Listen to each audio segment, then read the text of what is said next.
also, curious to kind of go back to, not to harp on the injury, but when you were overcoming that, who was really aware outside of you and, your team or people close to you, who was really aware of that, and how were you hiding it, and what was that looking like at the time when you were going into these fights against Barkley and Hearns and Yeah.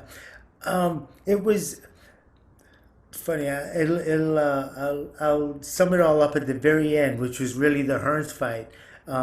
But when it happened, when it initially happened, I went to the New York Eye and Ear, and there's a couple of doctors that took care of me. One of them was Dr. Muldoon, and the other one was Dr. De La Roca, and they initially said that it's not something I should be doing, and I shouldn't be fighting anymore, and that's it.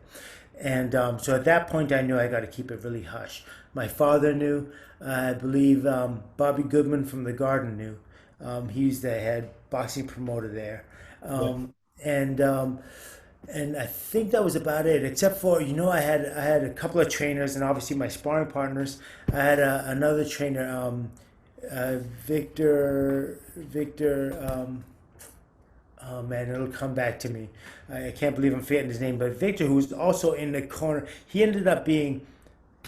It's so insidious. This is crazy, but I was training for a fight, and I was training for the Barkley fight, and during the middle of that training, he had left my camp and had gone to Barkley's camp, Oh, and he'd been training with me for a couple of years, so he knew me, he knew my style and my whatever, which really didn't matter because fighting Barkley was going to be fighting Barkley, and no one's gonna when the bell rings, nothing else matters. Um, but I think he knew about my eye, and he knew, of course, from my habits in the gym. All of a sudden, like I used to fight like this, and I used to walk around like this.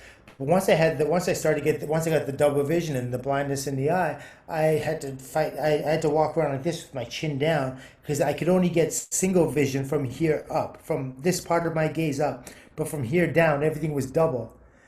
And so it changed my fight style. One, I thought it helped because offensively it helped because it would help me keep my chin down. So defensively as well, keep your chin down. You don't fight with your chin up. That's almost like rule number one in boxing. But where it hurt was throwing hooks. I couldn't pick them up in time, and I couldn't lean away from them or get under them. I'd see two of them coming at the same time. So I wasn't smart enough to adapt. Like, I didn't think about holding my right hand higher to the side of my head. I was used to fighting with my hand here, and I just continued to do that. When you're in the middle of fighting and you're competing at that level, you're not thinking about your shortcomings. You're thinking about how you can best get to that guy. You're not thinking about, like, I was thinking about what's coming at me. I'm thinking about what I'm going to do to him. And that was a mistake on my half. I should have been like, okay, acknowledge the injury, acknowledge the shortcoming, or this thing that I have now, and adapt. But that didn't happen till a little bit later.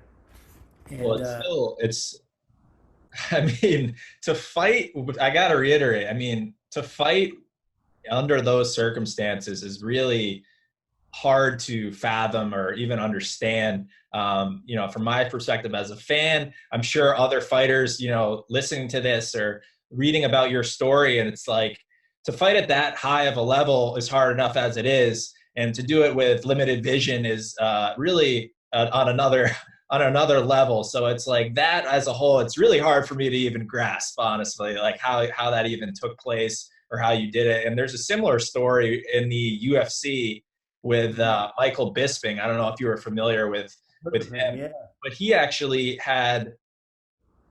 revealed recently that he had multiple fights with a glass eye, and he actually didn't.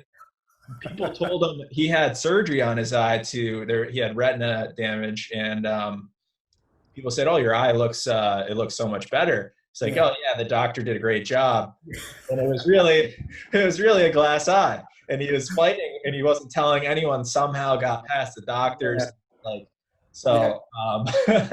Another a brother in arms for you. Yeah, yeah,